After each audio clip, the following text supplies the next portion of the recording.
त्वचा और नींद न आने सहित तमाम ऐसे रोगों से लोग ग्रसित तो आरोग्य मंदिर आए और स्वास्थ्य और खुश होकर जाए। राष्ट्रपिता महात्मा गांधी की 191वीं जयंती पर 18 नवंबर को नेचुरोपैथी डे मनाया जाता है। इस अवसर पर आरोग्य मंदिर की तरफ से 12 नवंबर से 18 नवंबर तक एक सप्ताह तक प्रतिदिन 9 से 11 बजे तक सर्वांग मिट्टी लेपन का कार्यक्रम आयोजित किया जाता है। एक सप्ताह तक चलने वाले आयोजन में किसी भी तरह का कोई शुल्क नहीं लिया जाएगा। ये सर्वांग मिट्टी लेपन पूरी तरह से निःशुल्क ही कराया जा रहा है। गोरखपुर के मेडिकल रोड स्थित आरोग्य मंदिर के निदेशक डॉक्टर विमल कुमार मोदी ने सर्वांग मिट्टी लेपन पर प्रकाश डालते हुए बताया कि ये कई शारीरिक समस्याओं का अचूक उपचार है। मिट्टी लेपन में अनेक रोगों के निवारण की अद्भुत क्षमता है। स्वास्थ्य, सौंदर्य और दीर्घायु होने का मिट्टी से प्रगाढ़ संबंध होता है। इसके उपयोग से त्वचा नरम और चमकदार हो जाती है। इससे शरीर के विजातीय तत्व भी बाहर आने लगते हैं, जिससे त्वचा के अनेक रोग जैसे चर्म रोग, दाग, खाज, खुजली सभी दूर हो जाते हैं और ये काफी कारगर भी साबित होता है। आइए जानते हैं इस आरोग्य मंदिर से जुड़ी और भी कई दिलचस्प बातें। इस तरह का आयोजन कर रहे हैं, क्या देंगे सुविधा लोग?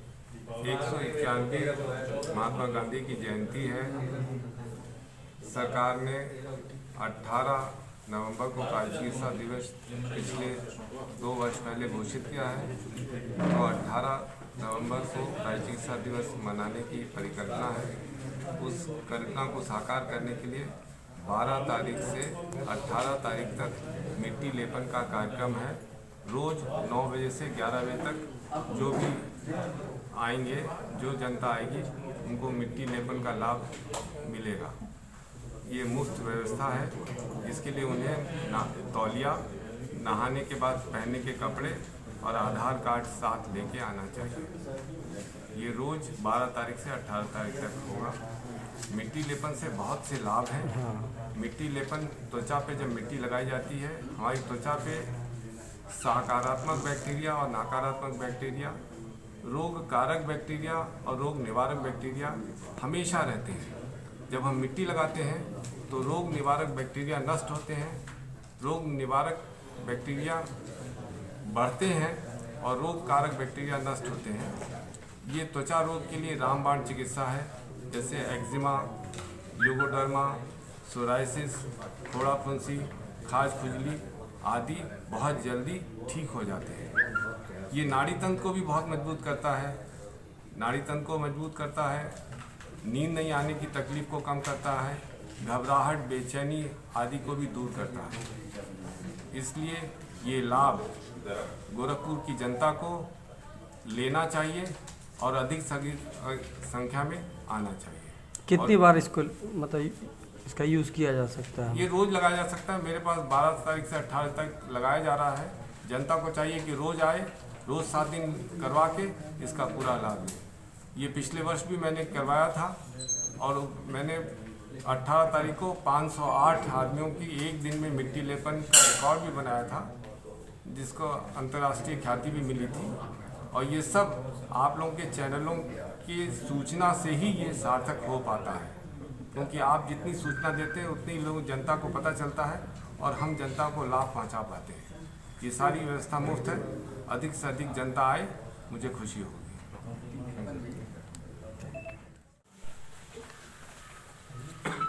इस वर्ष भी 12 तारीख से 18 तारीख तक मिट्टी लेपन का कार्यक्रम है। सुबह 9 बजे से 11 बजे तक रोज होगा और ये मुफ्त सुविधा दी जाएगी। इससे गोरखपुरवासियों को चिकित्सा के प्रति जागरूकता होगी, ज्ञान बढ़ेगा और मिट्टी के लाभ का भी ज्ञान बढ़ेगा। ये रोज 30 मिनट लगाई जाती है और इतनी मोटी लगाई जाती है कि सूखे नहीं, क्योंकि सूख जाएगी तो तकलीफ होगी। मोटी लगाई जाती है कि ठंडक लगातार पहुँचती है। और ये चिकनी मिट्टी होती है, जो घड़े वाली मिट्टी नहीं होती, क्योंकि जो घड़े वाली मिट्टी होती है वो पोरस नहीं होती है।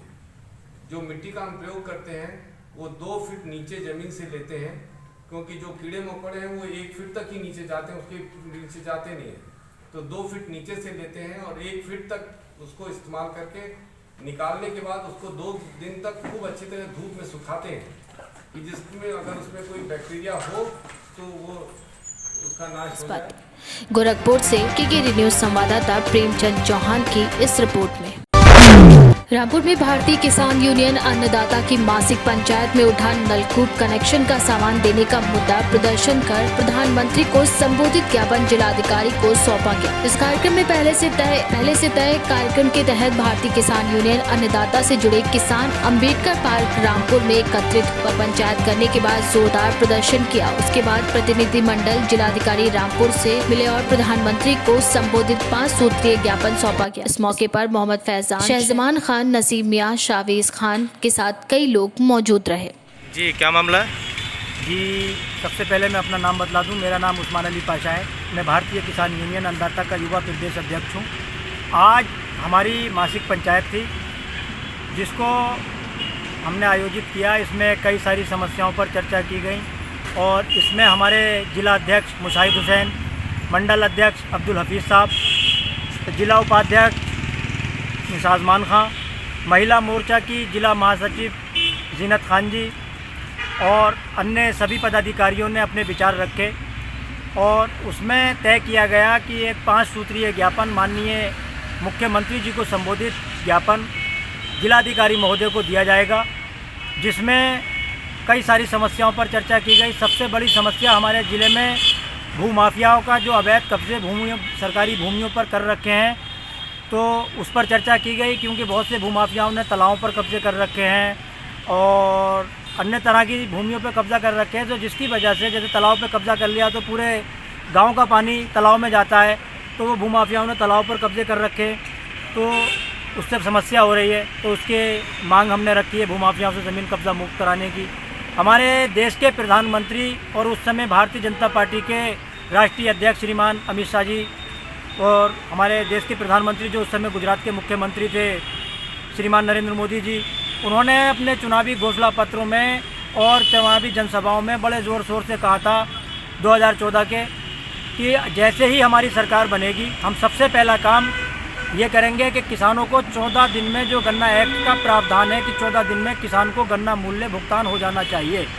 अगर वो कोई भी चीनी मिल 14 दिन में भुगतान नहीं करेगी तो उसको जो है ब्याज सहित भुगतान कराएंगे और चीनी मिल मालिक को जेल भेजेंगे। लेकिन 2014 से आज 2020 आ गई, 6 साल हो गए, दोबारा उनको भारत के किसानों ने गद्दी पर बैठा दिया, लेकिन उन्होंने किसानों की समस्याएं जस की तस, किसी भी चीनी मिल मालिक को जेल नहीं भेजा और उनके इसकी वजह से हौसले इतने बुलंद होते चले गए कि इस वर्ष लगभग 100 करोड़ रुपए रामपुर जनपद का तीनों चीनी मिलों पर बकाया चल रहा है और नया पेराई सत्र भी शुरू कर दिया, लेकिन पिछला बकाया भुगतान नहीं हुआ है, तो जिसकी वजह से चीनी मिल मालिक दिन प्रतिदिन किसानों को जो है घाटे की तरफ लेके जा रहे हैं और उन्हें आत्महत्या पर उतारू कर रहे हैं। और तीसरी समस्या, बिजली विभाग ने चेकिंग के नाम पर तांडव मचा रखा है। उसकी वजह यह है कि यहाँ जितने भी बिजली घर हैं उनमें नियम विरुद्ध तरीके से जो संविदा कर्मी रखे गए हैं, तो उसमें नियम यह है कि जो भी संविदा कर्मी बिजली विभाग में रखा जाएगा तो उस बिजली घर में उसको तैनात नहीं किया जाएगा जिस बिजली घर का वो रहने वाला है। लेकिन रामपुर शहर के और रामपुर ज़िले के जितने भी बिजली घर हैं सब में उसी बिजली घर के रहने वाले लोगों को संविदा कर्मी बना दिया गया है। तो वो लोग जो हैं पूरी तरह से बिजली चोरी करा रहे हैं। जिन लोगों जैसे उद्योगपतियों से किसी से कोई चक्की चलवा रहा है, कोई अन्य तरह से बिजली चोरी करा रहा है और उनका वहाँ पर तैनात जेई पर भी और यहाँ तक कि एसडीओ पर भी इतना दबदबा होता है कि उसकी हिम्मत नहीं कि उनके बिना किसी की जगह बिजली चेकिंग कर लें। तो जहाँ पर वो बिजली चोरी कराते हैं वहाँ पर तो चेकिंग ही नहीं होने देते। अब उसकी क्योंकि विभाग के ऊपर से आदेश भी है कि जो आपको 100% वसूली करके दिखाना है, तो वो वसूली करने का तरीका क्या अपनाते हैं कि आपके घर में आए और आने के बाद में बिजली चोरी की एफआईआर आपके नाम कर दी। अब आदमी इतना डरा होता बिजली चोरी की जब एफआईआर हो गई, अब वो कहता भाई मैंने बिजली चोरी नहीं की, सब जगह गुहार लगाता फिरता है।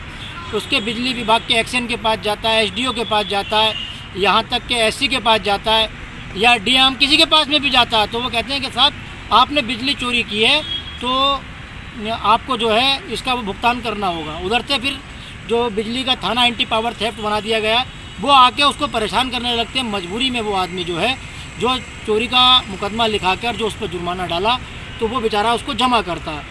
और जो असली चोर है, जो बिजली चोरी कर रहा है, उसकी चोरी का कोई खुलासा ही नहीं हो सकता, क्योंकि वो अगर कोई बिजली चेकिंग निकलती है तो सबसे पहले वो उसको सूचना दे देते हैं और वो पहले तो चेकिंग की टीम ही वहाँ पर नहीं जाती। तो हमारी मांग ये है कि बिजली चोरों को पकड़ा जाए, लेकिन जो बिना वजह का तमाशा बनाया जा रहा है उल्टा, ये चीज़ें बंद कर दी जाए। बिल्कुल इसको हम सहन नहीं करेंगे। और अभी कुछ राजनीतिक दल जो लोगों को बुला के इस वजह से इकट्ठा किया, उन्होंने इस नाम पर इकट्ठा किया कि हम बिजली के बिल आपके ठीक करा देंगे, तो वो एक इस तरह के गरीबों के साथ में, गरीब आदमी वैसे ही बहुत परेशान है, बिजली के बिल ठीक कराने के नाम पर आप उनको बुला रहे हो, उनका शोषण कर रहे हो, ये चीज़ें बहुत गलत हैं। और हमने जिला प्रशासन से इसकी मांग रखी है कि इस तरह के कृत्य जो है बंद कराए जाएं।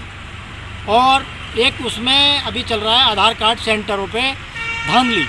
उसमें धांधली ये चल रही है कि आधार कार्ड सेंटरों पर जो शासन द्वारा निर्धारित फ़ीस है, शायद 50 रुपये फ़ीस होगी, इसका मुझे कोई पूरी सारी जानकारी नहीं है, लेकिन जो आधार कार्ड सेंटर वाले हैं, आधार कार्ड संशोधन और आधार कार्ड नए आधार कार्ड बनवाने के नाम पर खुलेआम डकैतियाँ डाल रहे हैं। कई आधार कार्ड सेंटर के हमारे पास में रिकॉर्डिंग है, जिन लोगों ने लोगों से 500, 600, 700, 800 रुपये तक आधार कार्ड संशोधन करने के मांगे हैं, जिसको हम सहन नहीं करेंगे और हमने उसको अभी मतलब ज्ञापन में लिख के दिया है। और एक चीज़ और है, 2017 से जबकि हमारे देश के मुख्यमंत्री योगी आदित्यनाथ जी बने हैं, उन्होंने किसान हित में एक फैसला लिया था कि जो डाक जोन है वहाँ पर भी नलकूप कनेक्शन किसानों को दिए जाएंगे। तो किसानों ने उनको गद्दी दी थी, उन्होंने उसका हक अदा किया, लेकिन सरकार की मानसिकता किसान विरोधी थी। इसलिए सरकार ने क्या किया कि एक तो नलकूप कनेक्शन खोल दिए डाक जोन में भी, कि आप डाक जोन में भी कनेक्शन करा सकते हैं, लेकिन उसका ये किया कि वो जो जनपद को 1200, 1300, 1400 प्रति वर्ष टारगेट मिला करता था, लक्ष्य होता था सामान्य योजना के अंतर्गत ट्यूबवेलों के सामान मिलने का, तो उसको घटा के 300, 400 कर दिया और अब बिल्कुल बंद कर दिया। तो ये सरकार की मानसिकता बहुत ख़राब है, जबकि बिजली विभाग को ये चाहिए 5 हार्स पावर से कम के नलकूप कनेक्शन किसानों को देना चाहिए। क्यों? क्योंकि आप 7.5 हार्स पावर का ट्यूबवेल का कनेक्शन दे रहे हो और उसके पास 2 एकड़ ज़मीन है, 2 एकड़ ज़मीन 2 हार्स पावर के कनेक्शन से भी उसको चल जाएगी, और वो 2 हार्स पावर जो है कम बिजली लेगा और कम ही ज़मीन से पानी खींचेगा। तो इससे जल की भी बचत होगी, बिजली की भी बचत होगी और किसान की भी आमदनी, जो माननीय प्रधानमंत्री जी का 2022 तक लक्ष्य है किसानों की आमदनी दुगनी करने का, उस तक आसानी से पहुंचा जा सकेगा। तो उसको भी लागू नहीं किया और उल्टा मतलब कहते हैं, अभी मेरी एक जेई से बात हुई थी तो वो कह रहे हैं कि सामान्य योजना के अंतर्गत कोई कनेक्शन अब नहीं होगा। तो हम पूछना चाहते हैं, सामान्य योजना के अंतर्गत कनेक्शन क्यों नहीं होगा? आप कोई शासनादेश है तो वो दिखाइए, और शासनादेश अगर है तो जिस शासनादेश जिसे सरकार ने बनाया, क्या बनाया, तो उसके लिए मतलब कहते हैं हम धरने प्रदर्शन करेंगे, क्योंकि आप तो एक ये हठधर्मिता दिखा रहे हो। ये किसी हाल में बर्दाश्त नहीं किया जाएगा किसानों का शोषण। और जनपद में जो कई सारी योजनाएं चल रही हैं, जिसमें गरीब, शिक्षित, बेरोजगार युवक युवतियों को रोज़गार देने का कई योजनाएं चल रही हैं, जैसे ग्राम उद्योग विभाग से भी चल रही है और जिला उद्योग केंद्र से भी चल रही है। लेकिन बैंक जो है गुंडागर्दी कर रहे हैं। बैंक जिन लोगों से उन्हें कमीशन मिलता है उनकी फाइलें कर देते हैं, और जो सच में उद्योग लगाना चाहता है उसको फाइल नहीं करते। अगर उद्योग लगेंगे, एक भी आदमी का अगर उद्योग लगेगा तो कम से कम 4 आदमी उसमें एडजस्ट होंगे, जो मतलब उसको रोज़गार मिलेगा। तो सरकार अच्छी योजनाएं लाई है, लेकिन इन बैंकों को समझना चाहिए इस तरह की जो मानसिकता है इनकी, कि जिनको पात्र लोगों को लोन ना देकर। रामपुर से केकेडी न्यूज़ संवाददाता अरविंद भटनागर की रिपोर्ट।